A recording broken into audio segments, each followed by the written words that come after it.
Hola, ¿cómo estás? Bienvenido a Ecos en Tornasol. Te invito a que, si querés, te pongas cómodo, te prepares algo rico o simplemente sigas con tus actividades mientras te acompaño con un poco de lectura. Frankenstein de Mary Shelley, capítulo 9. Cuando me recuperé, uno de mis primeros cometidos fue presentar a Clerval a los distintos profesores de la universidad, y al hacerlo, tuve que someterme a una suerte de tormentosos encuentros que reabrían las heridas que mi mente había sufrido. Desde aquella noche fatal, el final de mis trabajos y el principio de mis desgracias, había anidado en mí una violenta antipatía por todo lo relacionado con la filosofía natural. Además, estando prácticamente recuperado, la simple visión del instrumental químico reavivaba toda la agonía de mis ataques nerviosos. Henry lo notó y apartó todos aquellos aparatos de mi vista. También cambió bastante mis aposentos, porque percibió que yo sentía aversión a la sala que antiguamente había sido mi taller. Pero aquellas precauciones de Clerval no sirvieron de mucho cuando visité a los profesores. Incluso el bueno del señor Waldman me torturó cuando elogió, con amabilidad y afecto, mis asombrosos avances científicos. Inmediatamente se dio cuenta de que me disgustaba la conversación, pero, ignorando cuál era la verdadera razón, atribuyó mis sentimientos a la modestia y me pareció evidente que cambiaba de asunto, de mis habilidades a la ciencia en general, con el deseo de captar mi interés. ¿Qué podía hacer yo? Él simplemente quería halagarme, pero solo conseguía atormentarme. Me sentí como si fuera colocando, uno a uno, ante mis ojos, todos aquellos instrumentos que iban a utilizarse posteriormente para darme una muerte lenta y cruel. Yo me retorcía con cada palabra suya, aunque no me atrevía a mostrar el dolor que sentía. Clerval, cuyas miradas y sentimientos siempre estaban prestos a descubrir de inmediato las emociones de los demás, no quiso hablar del tema, argumentando que no sabía nada de ello. Y la conversación giró hacia otros asuntos de carácter general. Yo se lo agradecí en el alma, pero no dije nada. Vi claramente que estaba sorprendido, pero no intentó sonsacarme el secreto, y aunque yo lo quería con una mezcla de afecto y respeto sin límites, nunca me atreví a confesarle aquello que siempre estaba presente en mis pensamientos, porque temía que al explicárselo a otra persona solo consiguiera que dejara en mí una huella aún más profunda. El señor Krempe no fue tan amable, y dada la condición de extrema sensibilidad, casi insoportable, en la que me encontraba entonces, sus encomios rudos y directos me causaron más dolor que la benevolente aprobación del señor Waldman. Maldito muchacho, exclamó. Señor Clerval, le digo a usted que nos ha sobrepasado a todos. Sí, sí, piense lo que quiera, pero de todos modos es la pura verdad. Un mozalbete que apenas hace 3 años creía en Cornelio Agripa tan firmemente como en el Evangelio, ahora se ha colocado a la cabeza de la universidad. Y si no lo expulsamos pronto, nuestros puestos no estarán seguros. Sí, sí, continuó, observando mi gesto de contrariedad. El señor Frankenstein es muy modesto, una excelente cualidad en un hombre joven. Los jóvenes deberían ser más humildes. Ya sabe a qué me refiero, señor Clerval. Yo no lo era cuando era joven, pero eso se pasa cuando uno se hace mayor.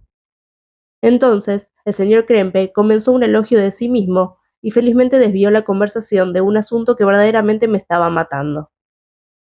Clerval no era un científico.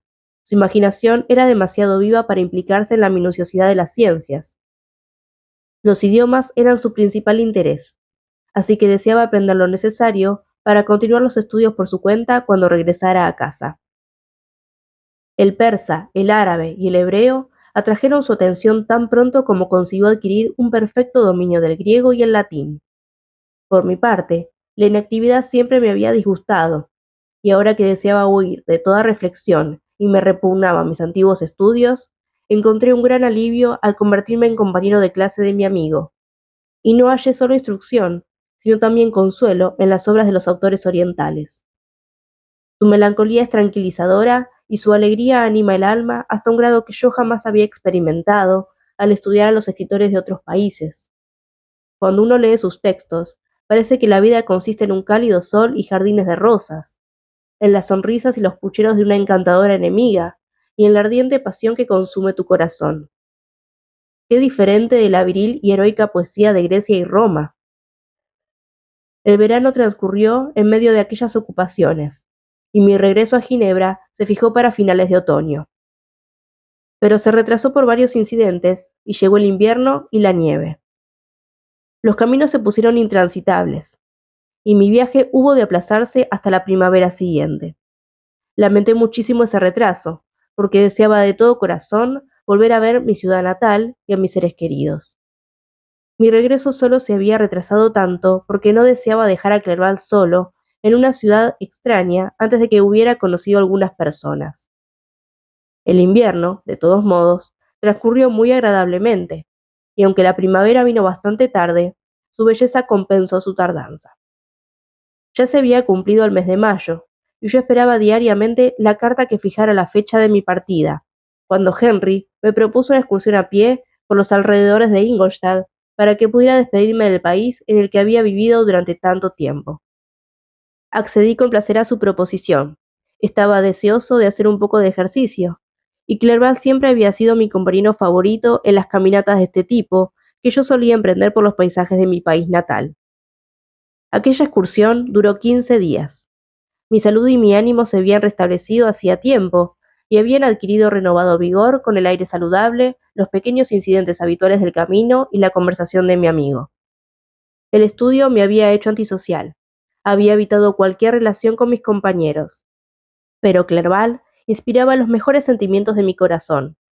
De nuevo me enseñó a amar las formas de la naturaleza y las encantadoras caritas de los niños. Qué buen amigo. Cuán sinceramente me quisiste e intentaste animar mi espíritu hasta que estuvo al nivel del tuyo. Un objetivo egoísta me había mutilado y aniquilado, hasta que tu amabilidad y tu afecto animaron y despertaron mis sentidos. Conseguí volver a ser la persona alegre que había sido solo unos años antes, amando a todos y siendo amado por todos, sin penas ni preocupaciones. Cuando me sentía feliz, la naturaleza inanimada tenía el poder de proporcionarme las sensaciones más deliciosas. Un cielo claro y los campos verdes me extasiaban. Aquella estación fue verdaderamente maravillosa. Las flores de la primavera estallaban en los parterres, mientras las del verano estaban ya a punto de brotar. No me inquietaron los malos pensamientos que durante el año anterior, aunque intenté apartarlos por todos los medios, me habían agobiado como una carga insoportable. Henry disfrutaba con mi alegría y comprendía sinceramente mis sentimientos. Se esforzaba en distraerme, y al tiempo me contaba qué sentimientos ocupaban su alma. Los recursos de su ingenio, en esta ocasión, fueron ciertamente asombrosos. Su conversación era muy imaginativa, y muy a menudo, imitando a los escritores persas y árabes, inventaba cuentos maravillosamente fantasiosos e interesantes. En otras ocasiones, recitaba mis poemas favoritos o me enredaba en conversaciones que sostenía con notable ingenio. Regresamos a la universidad un domingo. Los campesinos disfrutaban en los bailes y todas las personas que nos encontramos parecían dichosas y felices. Yo mismo estaba muy animado y caminaba embargado por sentimientos de alegría y júbilo. Capítulo 10. Cuando regresé a casa, me encontré la siguiente carta de mi padre. Para B. Frankenstein, Ginebra, 2 de junio de 1700. Querido Víctor, probablemente has estado esperando impaciente una carta en la que fijara el día de tu regreso. Y al principio estuve tentado de escribirte unas líneas, solo para decirte el día en el que podríamos esperarte. Pero eso sería una cruel amabilidad, y no me atreví a hacerlo. ¿Cuál sería tu sorpresa, hijo mío, cuando esperaras una bienvenida alegre y feliz, y te encontraras, por el contrario, lágrimas y desconsuelo? ¿Y cómo puedo, Víctor, contarte nuestra desgracia? La ausencia no puede haber endurecido tu corazón frente a nuestras alegrías y nuestras penas. ¿Y cómo puedo infligir dolor en mi hijo ausente? Quisiera prepararte para la dolorosa noticia, pero sé que es imposible. Ya sé que tu mirada estará buscando ahora, en estas hojas, las palabras que te revelarán las horribles noticias. William ha muerto. El encantador muchacho cuyas sonrisas me encantaban y me animaban, aquel que era tan cariñoso y tan alegre, Víctor, ha sido asesinado. No intentaré consolarte, simplemente te relataré las circunstancias de lo sucedido. El pasado jueves, 28 de mayo, mi sobrina, tus dos hermanos y yo fuimos a dar un paseo a Plain Palais. La tarde era cálida y tranquila, y prolongamos nuestro paseo más de lo normal. Ya casi había atardecido cuando decidimos regresar, y entonces descubrimos que Ernest y William, que se habían adelantado, habían desaparecido. Así que nos sentamos en un banco para esperar a que volvieran. Entonces vino Ernest y preguntó por su hermano. Dijo que había estado jugando con él y que William se había ido corriendo para esconderse, y que lo había estado buscando en vano y que después había estado esperando mucho rato, pero no había vuelto.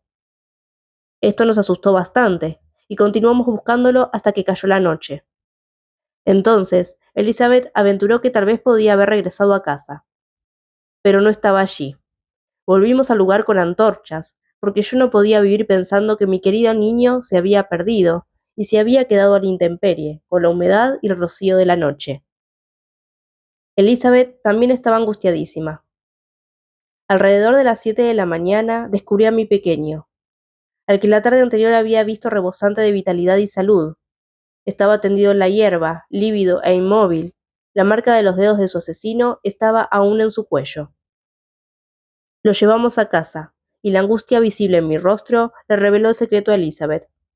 Solo quería ver el cadáver.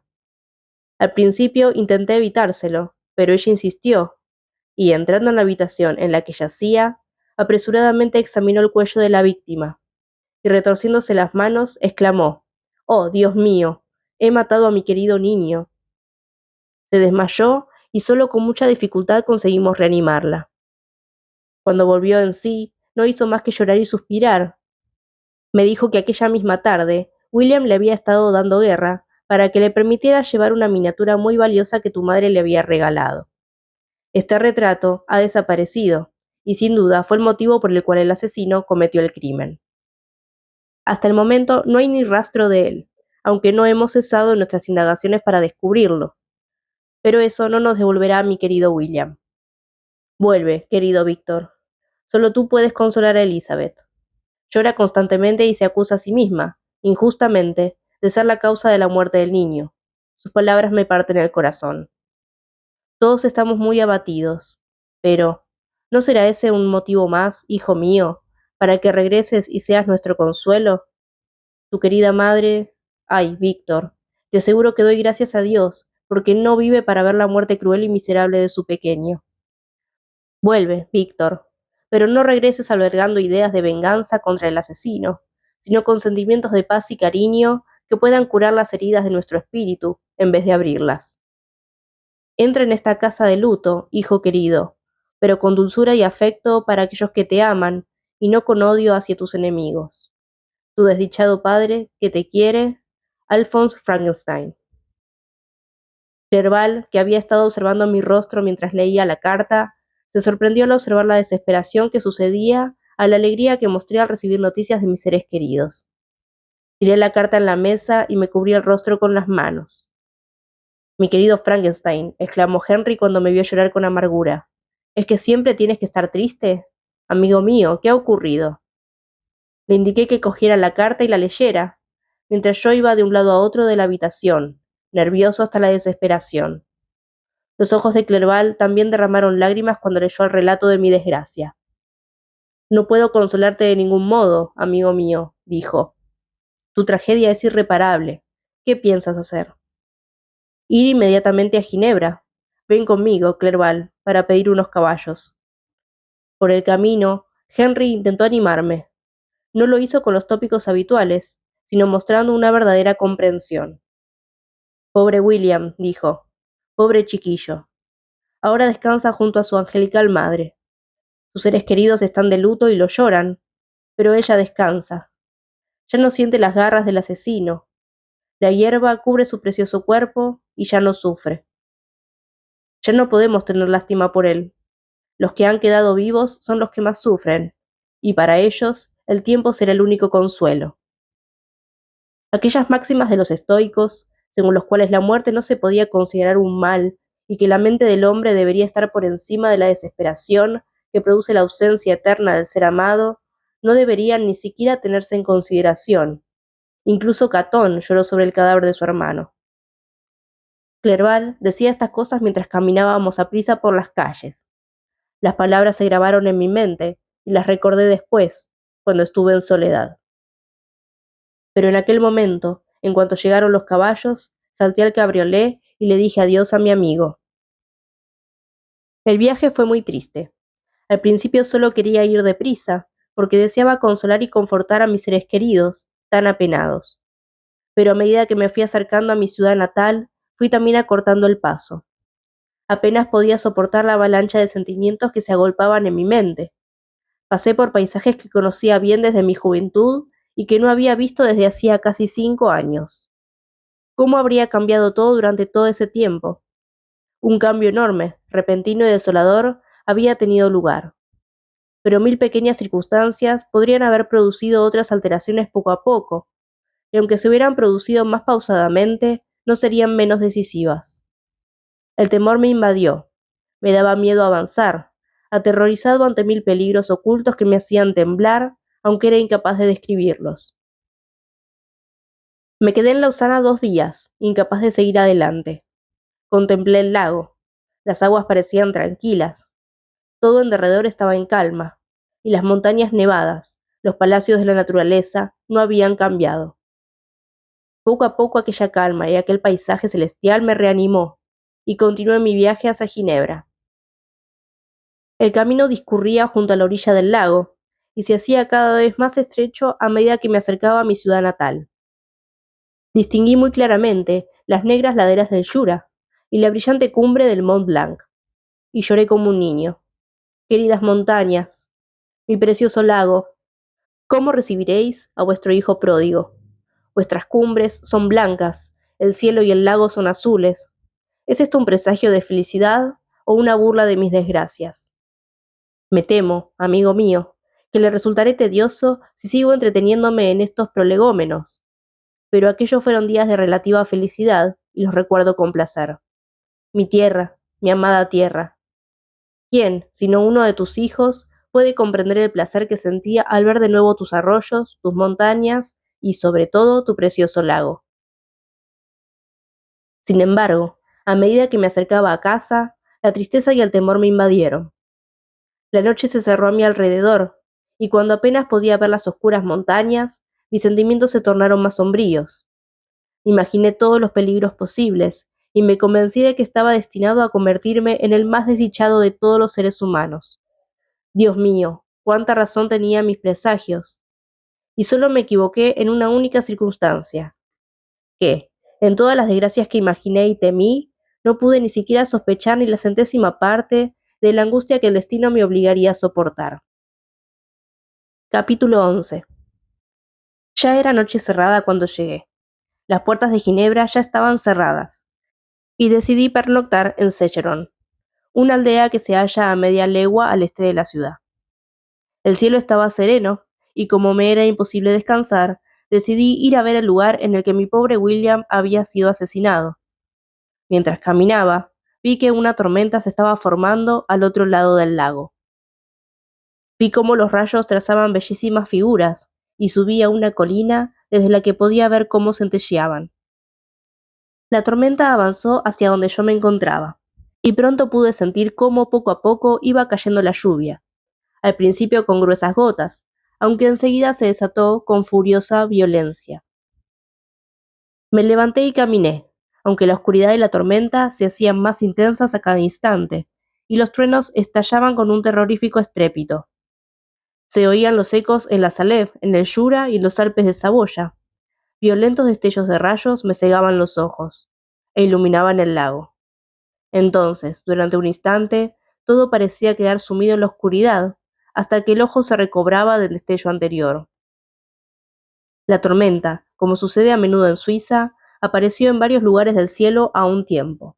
La parte más violenta se encontraba exactamente al norte de la ciudad, sobre la parte del lago que se extiende entre el promontorio de Bel-Ray y el pueblo de Copet. Otra tormenta iluminaba el Jura con débiles destellos, y otra oscurecía y a veces descubría la Mole, una montaña escarpada situada al este del lago. Mientras iba observando la tormenta, tan hermosa y sin embargo tan aterradora, continué caminando con paso apresurado. Aquella noble batalla en los cielos elevaba mi espíritu. Cerré los puños y exclamé a gritos: William, mi querido ángel, este es tu funeral, esta es tu elegía. Cuando pronuncié esas palabras, entreví en la oscuridad una figura que se ocultó tras un grupo de árboles que había cerca. Permanecí observando fijamente, intentando divisar algo. Seguro que no me había equivocado. El fulgor de un rayo iluminó aquello y me descubrió su gigantesca figura. Y la deformidad de su aspecto, más espantosa que cualquier cosa humana, me confirmaron quién era. Era el engendro, el repulsivo demonio al que yo había dado vida. ¿Qué hacía allí? ¿Podría ser él el asesino de mi hermano? La simple idea me estremecía. Apenas esa sospecha cruzó mi imaginación, llegué a la conclusión de que era completamente cierta. Mis dientes castañetearon y me vi obligado a recostarme contra un árbol para mantenerme en pie. La figura pasó rápidamente frente a mí y la volví a perder en la oscuridad. Así que él era el asesino. Nada que tuviera forma humana podría haber destruido la vida de aquel precioso niño. Él era el asesino. No tenía ninguna duda. La simple existencia de aquella idea era una prueba irrefutable de los hechos. Pensé en perseguir a aquel demonio, pero habría sido en vano, porque otro relámpago lo iluminó y lo pude ver encaramándose entre las rocas de la pendiente casi perpendicular del monte Saleb. Enseguida alcanzó la cumbre y desapareció. Permanecí inmóvil. Los truenos cesaron, pero la lluvia aún continuó cayendo, y la escena quedó envuelta en una impenetrable oscuridad. Volví a pensar una vez más en los acontecimientos que, hasta ese momento, solo había intentado obviar. Todos los pasos que di hasta completar mi creación, el resultado del trabajo de mis propias manos, vivo y junto a mi cama, y su desaparición. Ya se habían transcurrido 2 años desde la noche en la que se le dio la vida, y aquel había sido su primer crimen. Dios mío, había arrojado al mundo a un engendro depravado cuyo único placer era el asesinato y el crimen, porque, ¿acaso no había asesinado a mi hermano? Nadie puede imaginar la angustia que viví durante el resto de la noche, que pasé helado y empapado, a la intemperie. Pero no sentía las inclemencias del tiempo. Mi imaginación estaba demasiado ocupada en escenas de maldad y desesperación. Pensé en el ser a quien había arrojado en medio de la humanidad, y a quien había dotado de voluntad y de poder para ejecutar sus horrorosos proyectos, como aquel que había llevado a cabo, casi como si fuera mi propio vampiro, mi propio espíritu liberado de la tumba y obligado a destruir a todos aquellos que yo amaba. Amaneció, y dirigí mis pasos hacia la ciudad. Las puertas estaban abiertas y me encaminé hacia la casa de mi padre. Mi primera idea fue comunicar a todo el mundo lo que sabía del asesino y proponer que se organizara una persecución inmediata. Pero me contuve cuando pensé en la historia que tendría que contar.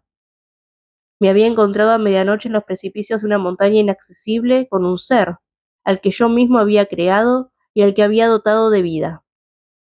La historia era de todo punto inconcebible, y sabía bien que si cualquier otro me lo hubiera contado a mí, la habría considerado como el producto enloquecido de un delirio. Además, la extraña naturaleza de la bestia conseguiría eludir la persecución, aun cuando yo consiguiera que me creyeran y los convenciera para que la pusieran en marcha. Además, ¿de qué serviría una persecución? ¿Quién podría arrestar a una criatura capaz de escalar las paredes verticales del monte Saleb? Estas ideas me convencieron y decidí guardar silencio. Eran alrededor de las 5 de la mañana cuando entré en casa de mi padre. Les pedí a los criados que no despertaran a la familia y fui a la biblioteca para esperar a que se hiciera la hora en que solían levantarse.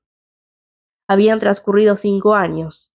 Habían pasado como un sueño, salvo por una marca indeleble, y ahora me encontraba en el mismo lugar en el que había abrazado a mi padre por última vez antes de mi partida hacia Ingolstadt. Querido y venerado padre, aún me quedaba él. Observé un retrato de mi madre que colgaba sobre la chimenea. Era una pintura histórica, un retrato realizado por encargo de mi padre, y representaba a Caroline Beaufort, desesperada de dolor, arrodillada junto al ataúd de su querido padre. Su atuendo era rústico, y sus mejillas aparecían pálidas, pero había un aire de dignidad y belleza que difícilmente admitía un sentimiento de compasión.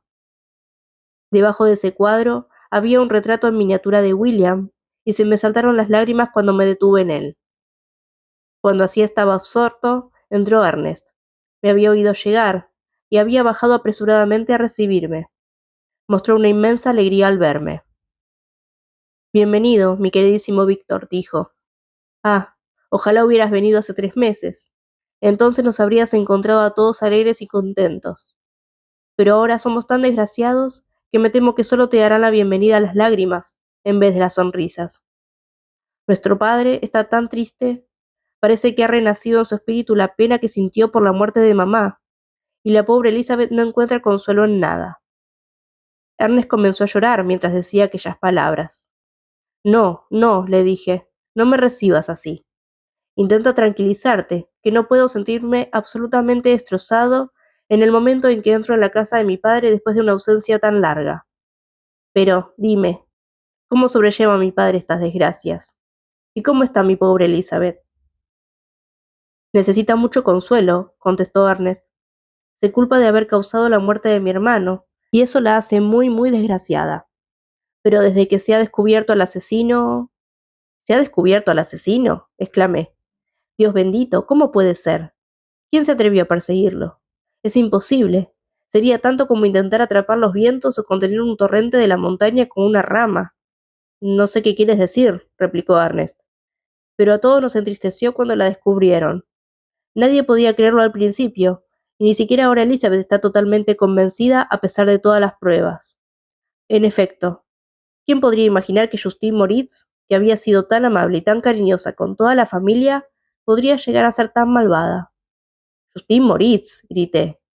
Pobre, pobre muchacha. Así que la han acusado a ella. Pero es una equivocación. Todo el mundo tiene que darse cuenta de eso. Nadie puede creerlo.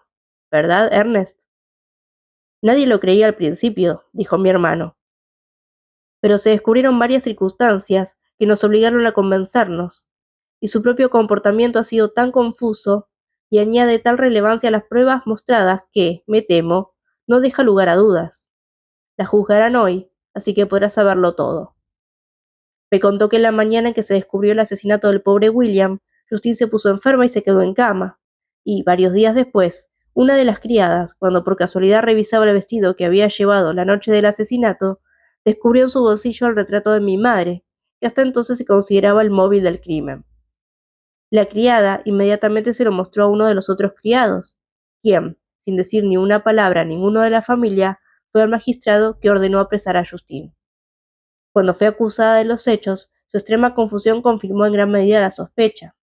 Era una historia extraña, pero no me convenció, y contesté con vehemencia. Estáis todos equivocados. Yo conozco al asesino.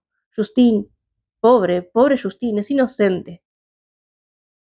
En ese instante entró mi padre.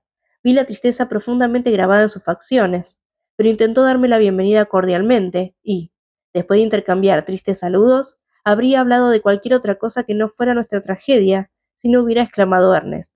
Dios bendito, papá. Víctor dice que sabe quién asesinó al pobre William. Nosotros también, desgraciadamente, contestó mi padre, y desde luego habría preferido no saberlo en vez de descubrir tanta depravación e ingratitud en una persona a la que tenía en gran estima.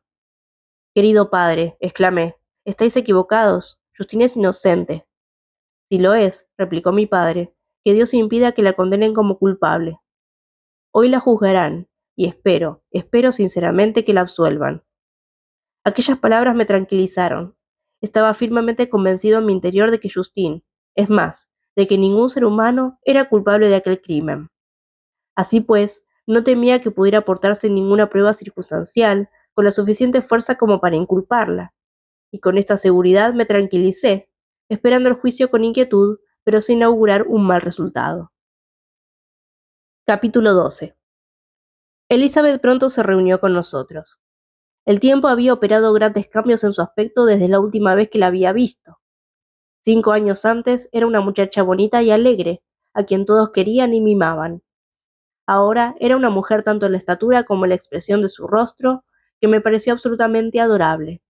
Su frente, despejada y amplia, daba cuenta de una sobrada inteligencia unida a una gran franqueza. Sus ojos eran avellanados y denotaban una extraordinaria dulzura, ahora mezclada con la tristeza por las recientes penas. Sus cabellos tenían un oscuro color castaño rojizo, su tez era blanca y su figura ligera y graciosa. Me saludó con todo el cariño. Tu llegada, mi queridísimo primo, dijo, me llena de esperanza. Quizá descubras algún medio de demostrar la inocencia de mi pobre Justín. Ay, Dios mío, si la culpa es del asesinato, ¿quién podría estar seguro? Confío en su inocencia con tanta certeza como en la mía propia. Esta desgracia es el doble de cruel para nosotros. No solo hemos perdido a nuestro querido niño, sino que, además, un destino aún más cruel nos va a arrebatar a esta muchacha, a quien sinceramente aprecio. Oh Dios, si la condenan, no volveré a saber qué es la alegría jamás. Pero no la condenarán, estoy segura de que no la condenarán, y volveré a ser feliz de nuevo, a pesar de la triste muerte de mi pequeño William. Es inocente, mi querida Elizabeth, dije, y se demostrará. No temas nada, y tranquiliza tu espíritu con el convencimiento de que va a ser absuelta. Qué bueno eres, contestó Elizabeth. Todos los demás creen que es culpable, y eso me hace muy desgraciada, porque yo sé que eso es imposible, y ver a todos los demás tan decididamente predispuestos contra ella me hacía sentir perdida y desesperada. Comenzó a llorar. Mi dulce sobrina, dijo mi padre, seca tus lágrimas. Si es inocente, como crees, confía en la justicia de nuestros jueces y en mi firme decisión de impedir que haya la más mínima sombra de parcialidad. Pasamos unas horas muy tristes hasta las 11, cuando estaba previsto que comenzara el juicio. Puesto que el resto de la familia estaba obligada a asistir en calidad de testigos, los acompañé al tribunal. Durante toda aquella maldita farsa de juicio, sufrí una verdadera tortura. Se iba a decidir si el resultado de mi curiosidad y mis experimentos ilegales eran la causa de la muerte de dos de mis seres queridos. El primero, un niño alegre, inocente y lleno de alegría. La otra, asesinada de un modo aún más terrible, con todos los agravantes de una infamia que podría hacer que aquel asesinato quedara registrado para siempre en los anales del horror. Justine también era una buena muchacha, y poseía cualidades que le auguraban una vida feliz. Ahora todo iba a quedar destruido y olvidado en una ignominiosa tumba, y yo tenía la culpa.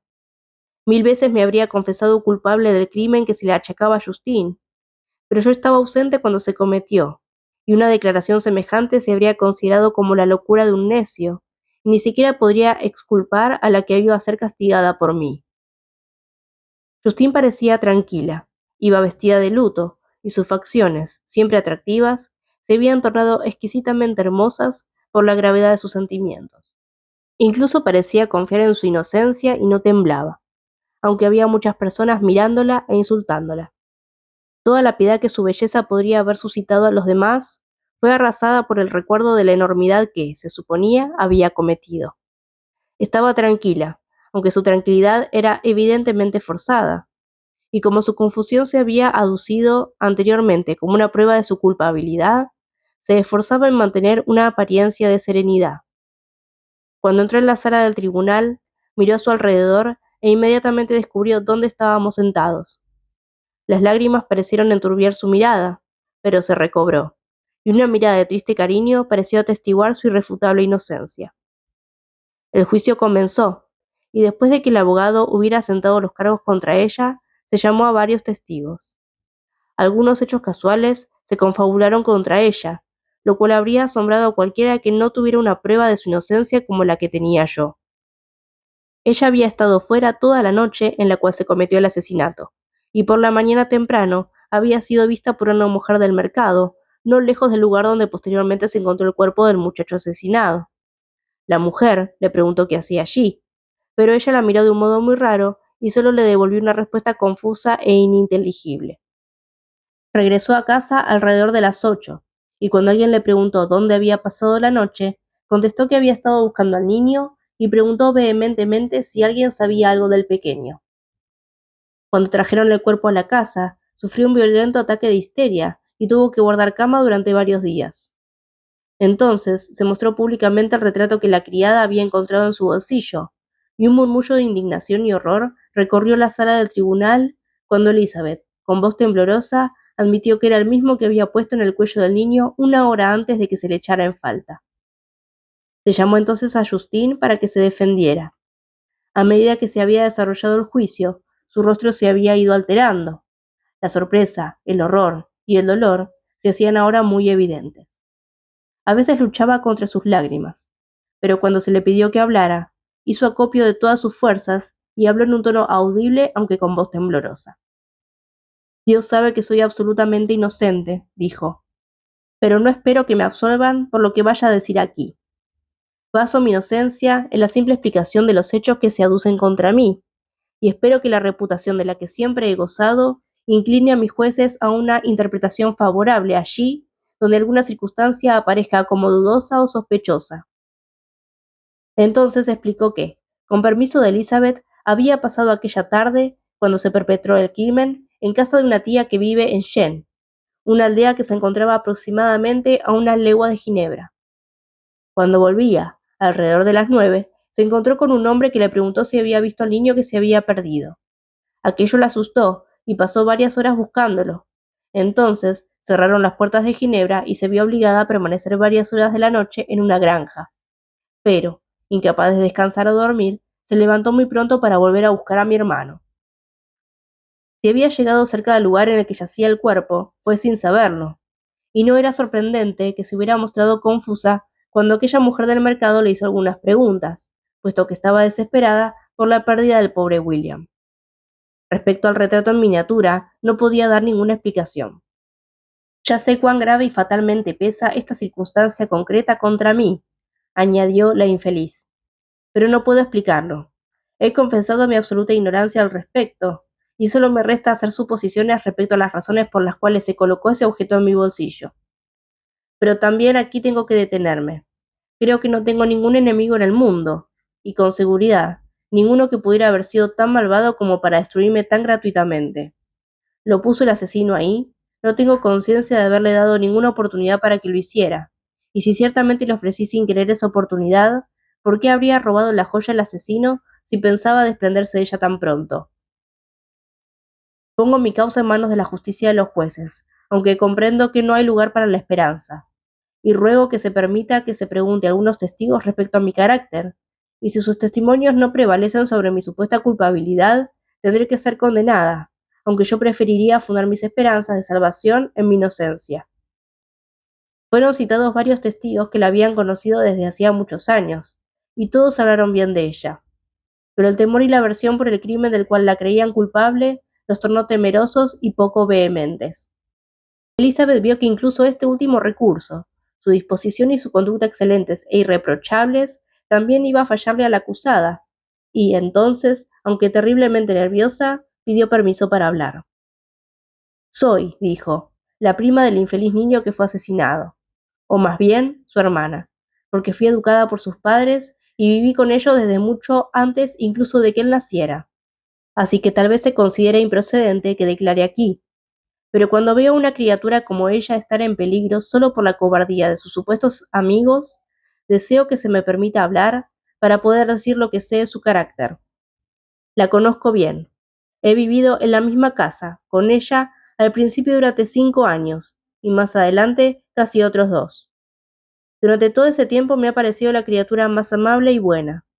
Cuidó a mi tía en su última enfermedad con el mayor cariño y atención, y después se ocupó de su propia madre durante una larga y penosa enfermedad, de un modo que causó la admiración de todos los que la conocían. Después de aquello, volvió a vivir en casa de mi tío, donde era apreciada y querida por toda la familia. Sentí un afecto muy especial por el niño, quien ha sido asesinado y siempre actuó para con él como una madre cariñosísima. Por mi parte, no dudo en afirmar que, a pesar de todas las pruebas que se presenten contra ella, yo creo y confío en su absoluta inocencia.